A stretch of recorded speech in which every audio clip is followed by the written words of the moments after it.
Hindi inakala ng lalaki na sa pagbagsak nila ng baboy tao mula sa bangin ay makakaligtas pa siya. Sa sandaling iyon, labis siyang natuwa sa desisyong mamatay kasama ang baboy tao. Ngayon ay may pagkakataon siyang mag-isa na lamang gamitin ang banal na batong nasa katawan ng baboy tao upang palakasin ang sarili. Ngunit patuloy pa rin ang pagdurugo ng kanyang sugat sa balikat. Akala ng lalaki ay hindi na siya makakaligtas sa kapalaran ng kamatayan. Ngunit nang muling magkamalay, laking gulat niya na. Ang sugat sa kanyang balikat ay ganap ng gumaling. Doon lamang niya napansin na ang puno na kanyang sinandalan kagabi ay may isang batong pader na may nakasulat na mga salita. Nakita niyang natatakpan ito ng mga halaman. Kaya't naisip niyang sunugin ito gamit ang apoy na mahika. Ngunit sobrang lakas ng kapangyarihan kaya't siya ay naitulak at umilapon paatras. Pagkaayos ng sarili, sa kanya nakita na may lumitaw na banal na marka sa kanyang mukha, isang simbolo na tanging mga pinagpala lamang ang mayroon. Hindi pa rin alam ng lalaki kung ano ang ibig sabihin ng batong pader. At ang banal na marka at ang pagiging pinagpala ay tila napakalayo pa sa kanya. Ang pinakamahalaga sa ngayon ay ang makabalik muna sa nayon. Ngunit biglang lumiwanag ang banal na marka. Ang mga bato sa batong pader ay parang tofu, sobrang marupok. Ganito ba talaga kalaambat ang mga bato rito? O dahil ba ito sa lakas ko? Sige, gawin natin ito. Agad na sinubukan ng lalaki ang mabilis na pag-akyat, at sa isang iglap lang ay nasa tuktok na siya ng bangin. Hindi sigurado ang lalaki kung ito ba ay dahil sa kapangyarihan ng basbas. Dahil ayon sa sabi-sabi, ang basbas ay ibinibigay ng Diyos ng lupa. Ni hindi niya maalala kung kailan niya nakita ang Diyos ng lupa. Kaya para makasiguro, nagpasya siyang huwag sabihin kan inuman. Ang makita ng mga kasama na ligtas siya, labis silang natuwa. Ngunit siya lang ang nakapagtanim ng higit pa sa buong grupo. Napansin ng lahat na may kakaiba sa kanya. Bakit siya ganoon kalakas? Napilitan ang lalaki na magsinungaling na. Kumain siya ng maraming banal na bato noong labanan. Narinig nga ng lahat na may ilang taong lumakas matapos kumain ng maraming banal na bato. Na naging dahilan ng biglaang pagtaas ng kanilang lakas. Kaya inisip nilang sinuwerte lang si lalaki at nagkaroon ng kakayahang ipagtanggol ang sarili. Isang araw, muling maagang nag-ensayo si lalaki ng apoy na mahika. Ngunit napansin niyang hindi na nauubos ang kanyang lakas tulad ng dati. Wala na ang pakiramdam na may nawawala sa loob ng katawan niya. Hindi niya inaasahang masisilip siya ng anak ng Panginoon na palihim ding nagsasanay. Nang makita niyang wala ng takas, nagsinungaling siya. Sinabi niyang sinusubukan lang niya ang pinapabalitang teknik sa pagsindi ng apoy. Hindi niya akalaing gagana talaga ito. Sinabi ni Whitehair na may talento siya bilang tagapagdala ng banal na kasanayan. Isang grupo sa tunay na mundo na kayang gumamit ng mahiwagang teknik. Narinig niyang may kumain ng maraming banal na bato at naging malakas. At nalaman niyang si lalaki pala iyon. Kaya hinailan niya si lalaki para sumama sa kanyang pagsasanay. Ngunit kahit siya rin ay may basbas, hindi pa siya kailanman tunay na lumaban. Kaya kahit hindi masyadong seryoso si lalaki, naging sapat na siyang kalaban para kay Whitehair. Pinagpala, pare-pareho ba ang lakas ng bawat isa sa kanila? Oo nga, pero ang lakas ko ay mahina pa rin. Hindi iyon ang ibig kong sabihin. Iba-iba pala ang mga Diyos ng lupa, kaya naiiba rin ang lakas ng bawat pinagpala. Kaya gusto niyang magsanay at lumakas. Dahil darating ang panahon na kahit babae, kailangan ding lumaban ng isang pinagpala. Ngunit hindi lang iyon ang dahilan kung bakit gusto niyang lumakas. Wala lang siyang oras para ipaliwanag ng buo kay lalaki. Nang makita niyang gusto talagang malaman ni lalaki, sakto namang paparating na ang buwan ng pag-alay sa Diyos ng lupa. Nangako si Whitehair na isasama niya si lalaki sa pagkakataong iyon. Ngunit nagsimula na ring magtsismisan ang mga kasamahan. Narinig nila na ang dahilan kung bakit napili ang kanilang grupo bilang mga tagapagbantay ay dahil personal na hiniling ni Whitehair na may sama si lalaki. Pagkatapos ay nalaman ng lalaki na ang nayon ng Diyos ng lupa na nagbigay ng basbas kay Whitehair ay matagal nang abandonado. Maging ang lupa ay naging baog at hindi na maaring tamnan. Lumapit si Whitehair at tahasang tinawag si lalaki bilang tagapagbantay upang samahan siyang maglibot sa nayon. Dinala si lalaki sa isang maliit na bukirin ng mga bulaklak, at doon ay nanalangin si Whitehair sa Diyos upang dalhin muli ang kanyang biyaya sa lugar na ito. Ipinaliwanag niyang dahil sa pagkatiwangwang ng nayon ay nanghina rin ang Diyos ng lupa. At dahil mahina rin siya, kaya't iisang maliit na bukirin lang ang kaya niyang panatilihin. Gaya rin ng nayon na pinamumunuan ng kanyang ama. Ang kasaganaan ng pananim ay dulot ng lakas ng Panginoon. Kaya naman ang Panginoon ay hindi nagpapabeya sa pag-ensayo ng sarili. Kasama na rito ang madalas na pag-inom ng banal na bato. Kapag mas malakas ang pinagpala, mas maraming biyaya mula sa Diyos ang natatanggap. Mas yumayaman din ang lupaing kanilang binabantayan. At pati ang Diyos ng lupa ay lumalakas. Ngunit hindi inaasahan ng lalaki na pamilyar sa kanya ang lapida ng Diyos ng lupa na nilinisan ni Whitehair. Ang mga sulat dito ay kapareho ng nasa paanan ng bangin. Ibig sabihin, iyon nga rin ay lapida ng Diyos ng lupa. Nang hawakan ito ng lalaki, bigla niyang naintindihan ang nakasulat. Ngunit ang kabilang bahagi ay tungkol sa templo o isang kasunduan. Ngunit hindi niya mabuo ang buong pangungusap. Bakit ka nagkakaganyan? Wala, nagsasalita lang ako sa sarili. Wala naman talaga, doon lamang nalaman ng lalaki. Ang tunay na dahilan kung bakit gustong lumakas ni Whitehair. Gusto niyang muling itayo ang nayong ito balang araw. Bilang isang pinagpala, may pananagutan siya sa lupang ito. Ngunit hindi nagtagal ay biglang umatake ang mga unggoy tao. Agad na tinakpan ng mga bantay ang pasukan sa lapida ng Diyos ng lupa. At nagplano silang magkanya-kanyang kilos. Ngunit gusto ring lumaban ni Whitehair. Pero tinanggihan siya dahil wala pa siyang karanasan sa pakikipaglaban. Gayunpaman, napalibutan na sila ng mga unggoy tao at walang makakatakas. Nang makita niyang niyurakan ng mga unggoy ang bukirin, hindi napigilan ni Whitehair ang sarili at sumugod. Agad niyang tinawag ang banal na marka at naghanda sa labanan. Ngunit dahil sa sobrang kaba ay nanginig ang buong katawan niya. Sa panahong iyon, si lalaki ang kumilos, at madaling tinalo ang unggoy na nasa harapan nila.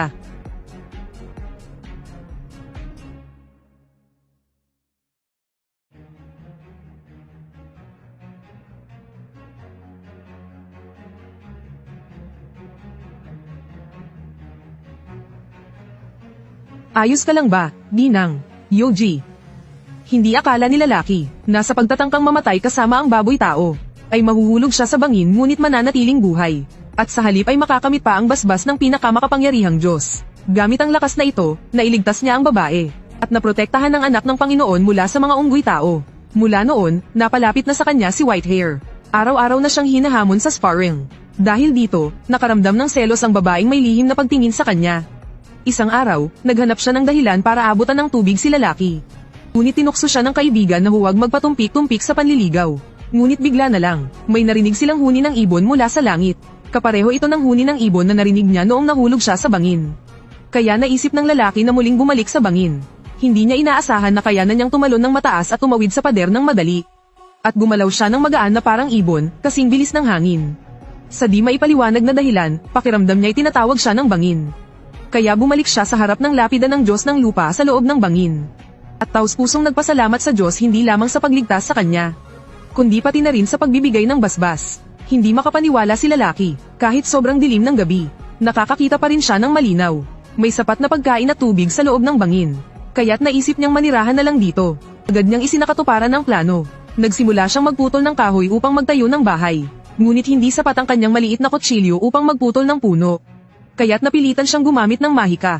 Ngunit muntik na niyang masunog ang gubat at makulong habang buhay. Naisip niya na natututo siya ng mahika kapag may malinaw siyang imahe sa isipan. At sa kanya ito pinapahayag sa realidad. Kaya muli niyang inisip na pinuputol ang puno gamit ang kamay.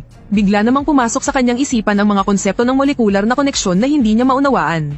Ngunit bago pa man niya masubukan ng husto, may narinig siyang ingay sa gubat. Ay kung anong bagay na papalapit. Hindi niya alam na may mga baboy tao na nagbabalak sa lakayin ng bangin. Sa gilid ng bangin, nakita ng lalaki ang isang grupo ng mga bata. Nang lumapit siya, napagtanto niyang hindi sila mga bata. Sila pala ay mula sa lahi ng maliliit na tao na nakatira sa paligid. Nang makita siya ng kanilang pinuno, agad itong lumuhad at humingi ng tawad. Humihingi sila ng paumanhin sa pagpasok sa bawal na lugar at umaasang patatawarin sila ng lalaki. Lumilitaw na dumating sila rito upang tuparin ang isang sinaunang kasunduan sa Diyos ng bangin. At itinuring nila si lalaki bilang isang banal na Diyos. Doon lamang nalaman ng lalaki na kamakailan lang ay sinalakay ng lahi ng baboy tao ang nayon ng maliliit na tao. Kaya't napilitan silang tumakas at hanapin ang bangin. At humiling sila sa lalaking kinilalang Diyos ng pagkakasundo upang iligtas sila mula sa kapahamakan. Laking gulat ng lalaki, ano ang Diyos ng pagkakasundo? Palay ang Diyos ng pagkakasundo ay isang makapangyarihang nilalang, na tagapangalaga ng balanse at kapayapaan sa mundo. At itinuturing ng kanilang pinuno na ang lalaki ang katawang tao ng Diyos na iyon. Pagkatapos ay ipinakita ng pinuno ang kanyang walang laman na mga mata at ipinaliwanag na noong kabataan niya, minsan siyang pumasok sa bangin nang walang pahintulot. Ngunit dahil sa paglapastangan sa Diyos, nawalan siya ng paningin. Ngunit kapalit nito ay nakikita niya ang mga espiritual na liwanag sa mundo. At ang mariingal na asol na liwanag na nagmumula kay lalaki, ay malinaw na tanda ng basbas ng Diyos ng bangin. At nag-alay na rin sila ng buhay bilang sakripisyo kay lalaki. Ang apo ng pinuno ay nag-alay na ng buhay sa Diyos ng bangin ilang sandali lamang ang nakalipas. Gulat si lalaki at agad tumalon papunta sa bangin. At natagpuan niya si Violet Hair na malubhang nasugatan. Alam niyang kung wala siyang gagawin, huli na ang lahat. Dahil nagamot niya ang sarili noon, siguradong kaya rin niyang iligtas si Violet Hair. Ginamit niya ang imahinasyon upang pasiglahin muli ang mga selula sa katawan ni Violet Hair. Hindi man niya lubos maunawaan ang kahulugan nito, ngunit epektibo itong gumaling si Violet Hair. Sa oras na iyon, may narinig silang kaguluhan mula sa labas ng bangin. Nahulaan niyang dumating na ang mga baboy tao. Sa loob ng maikling panahon, maraming napatay sa lahi ng maliliit na tao. Buti na lang at agad na dumating si lalaki upang tumulong. At sa isipan niya ay narinig niya ang tinig ng Diyos ng bangin. Inuutusan siyang patayin ang lahat ng baboy tao, upang sa kanilang dugo ay may tala ang takot. Itala ang takot. Sa ngayon, ang gusto ko lang ay tapusin ang mga halimaw na iyon. Pinagpala ba siya? Galing ba siya sa bangin? Kung siya ay isang pinagpala, kaya nating tapusin sila kasama ang mga maliliit na tao. Lusob, lahat tayo.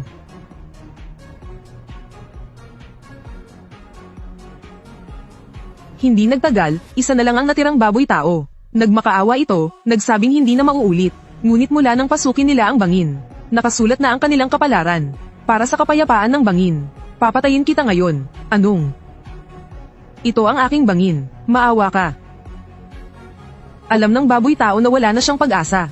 Kaya't sinubukan niyang umatake gamit ang espada. Ngunit ginamit lang ni lalaki ang kamay bilang espada. At pinutol ng madali ang kanyang braso. Papalaganap ako ng takot gamit ang iyong dugo. Sa dugo mo'y itatala ko ang sindak. Huwag. Maawa ka. Huwag. Nahanap ko na. Sa sandaling iyon, mas lalong nakumpirma ng pinuno, na ang asul na apoy na bumalat sa katawan ni lalaki, ay kapareho ng ginamit ng Diyos upang kunin ang kanyang paningin. At sabay na ipinagkaloob ang kanyang biyaya, kaya para sa lahat, si lalaki ay ang dakilang Diyos ng balanse ng buhay. Ang makatarungang Diyos na nagbantay sa mundo simula pa noong panahon ng mga Diyos. Hindi inakala ni lalaki, na paggising niya ay may isang batang violet hair sa kanyang yakap. Anong ginagawa mo rito? Magandang umaga, dakilang Diyos. Noong nakaraang gabi, hindi lamang niya iniligtas si Violet Hair mula sa pagbagsak sa bangin. Kundi tinulungan din niya ang mga maliit na tao na labanan ng mga baboy tao. Ikinalit ni lalaki ang pagkakadiskubre ng malaking banal na bato sa katawan ng kaaway na pinagpala. Ayon sa pinuno ng maliit na lahi, maaaring pumatay ng ibang pinagpala, upang lamunin ang kanilang banal na bato at makuha ang kakayahan ng kanilang Diyos ng lupa. Ngunit laking gulat ng lahat nang ibahagi ni lalaki ang bahagi ng banal na bato sa pinuno. Nang inumin niya ang likido mula sa bato, isang bughaw na liwanag ang lumitaw sa kanyang katawan. Ito ang espiritu ng Diyos ng lupa. Kapag namamatay ang isang pinagpala, ang Diyos ay bumabalik sa kanyang libingan. Ngunit bigla na lang nagkaroon ng pagbabago sa katawan ni lalaki, kaya't napilitan siyang bumalik mag-isa sa bangin. At inutusan ng maliit na lahi na huwag pumasok. Sa kanyang panaginip, nakita niya ang pagkawasak ng kanyang dating nayon. Pagdilat niya, naramdaman niyang may presensya sa tabi niya. At laking gulat niya, si Violet Hair pala ito. Kahit siya'y apo ng pinuno, inalay siya bilang sakripisyo upang mailigtas ang kanilang lahi. Kaya't mula ngayon, ang tungkulin niya ay manatili sa tabi ni lalaki. Bukod pa roon, iniligtas siya ni lalaki kahapon. Kaya kahit anong pilit ng lalaki, hindi umaalis si Violet Hair. Nang makita niyang umaga na, kahit ayaw umalis ni Violet Hair, kailangan na niyang bumalik sa nayon. Ngunit paglabas pa lang ng bangin, sinalubong siya ng mga maliit na tao na humihiling magsilbi sa Diyos ng bangin. Dahil ang kanilang tirahan ay nananatiling okupado ng mga baboy tao. Ngayon, wala silang mapag-uwian. Kaya nakiusap sila kay lalaki. Napayagan silang pansamantalang manirahan sa gilid ng bangin. Nahabag si lalaki kaya't pumayag na rin. Basta't huwag lang silang papasok sa loob. Sa wakas, nakabalik siya sa nayon at lihim na nagkita kay Whitehair. Ngunit galit si Whitehair dahil nahuli siya sa pagsasanay. Hindi niya alam na ang kanyang kabayanihan. Sa paglaban sa mga unggoy ay nakarating na sa mismong Panginoon. At ngayong araw, mismong ang Panginoon ang humiling na makipag-sparring sa kanya. Napabuntong hininga si lalaki, akala niya ay tahimik lang siyang uunlad. Ngunit hindi siya pinayagan ng kanyang lakas. Tiniyak ng Panginoon na hindi mapapahamak si lalaki. Kaya't lumaban siya gamit ang buong lakas. Ngunit pinaalalahanan siya kanina ng pinuno ng maliit na lahi, na mas mabuting panatilihing lihim ang pagiging pinagpala niya. Dahil bago pa lang siya nabasbasan ng Diyos, at bago pa niya lubusang makontrol ang kapangyarihan. Kapag nabunyag ito'y maaari siyang maging biktima ng ibang pinagpala, kaya't kailangan niyang pigilan ang kanyang lakas. Hanggat maaari, huwag hayaang lumabas ang banal na marka. Ngunit sa harap ng kapangyarihan ng Panginoon, halos mawalan siya ng kontrol. Buti na lang at ang marka sa kanyang mukha ay saglit lang lumitaw. Nawala ang marka. Magaling ang mga mata mo. Subukan mong mas lakasan pa, baka matalo mo ako.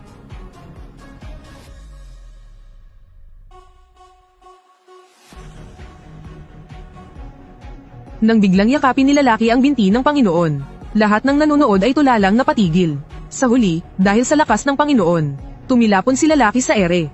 Pero kahit ganoon, labis na nasiyahan ng Panginoon sa laban. Agad siyang nagpasya na siya na ang magsasanay kay lalaki. Nang makita ni Whitehair na tumagal sa laban si lalaki, nangako siya sa sarili na paiigtingin pa niya ang kanilang mga sparring. Si lalaki lang ang nawalan ng pag-asa.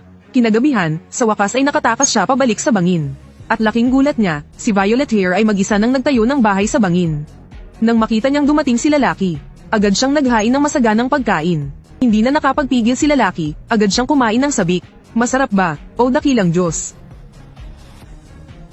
Sa nayon kasi, bilang isang ordinaryong sundalo, hindi siya nakakakain ng ganitong pagkain. Dahil dito, pumayag na si lalaki na manatili si Violet Hair sa bangin. Mula noon, sa araw ay sinasanay siya ni White Hair. Sa gabi naman ay bumabalik siya sa bangin kay Violet Hair. Isang araw, habang nagbubungkal sila ng lupa, may harang na higanteng bato. Nang lumapit ang Panginoon upang tumulong, iniisip ng lahat na kahit siya'y hindi kakayanin ito. Ngunit sa lakas lang ng kanyang katawan, naialis niya ang bato. Dahil dito, muling nadagdagan ang ani ng nayon. Patuloy na sinusubukan ni lalaki ang kanyang kakayahan. Ngunit hindi pa rin niya kayang buhayin muli ang mga bulaklak. Ipinapakita nitong marami pa siyang kakulangan bilang isang pinagpala. Maya-maya, sa gitna ng bulaklakan, aksidenteng nakasalubong niya si Elsa. Lumabas na ang mga buto ng mga bulaklak ay mula sa kanilang bayan. Nang wasakin ng mga demi-human ang kanilang nayon, naisip niyang kahit papaano ay maipagpatuloy ang bulaklak ng nayon. Doon lamang naalala ni lalaki. Nasabay pala silang tumakas ni Elsa mula sa parehong nayon. At hanggang ngayon, naaalala ni Elsa, na si lalaki ay iyak ng iyak noon. Ngunit habang tumatakas sila, sinalakay sila ng mga unggoy tao. Nang malapit nang abutin si Elsa ng unggoy, biglang sumugod si lalaki at niyakap ang hita ng halimaw. At dahil dito, nakarating sa oras ang Panginoon at nalabanan ng halimaw. Kaya para kay Elsa, si lalaki ang nagligtas sa lahat noon. Ngunit hindi alam ni lalaki, na sa ngayon, isang makapangyarihang pinagpala ang lumitaw sa lahi ng mga baboy tao. Isang iglap lang, pinugutan niya ng ulo ang pinagpalang unggoy. At ang susunod niyang layunin, ay pangunahan ng pananakop ng bangin ni lalaki.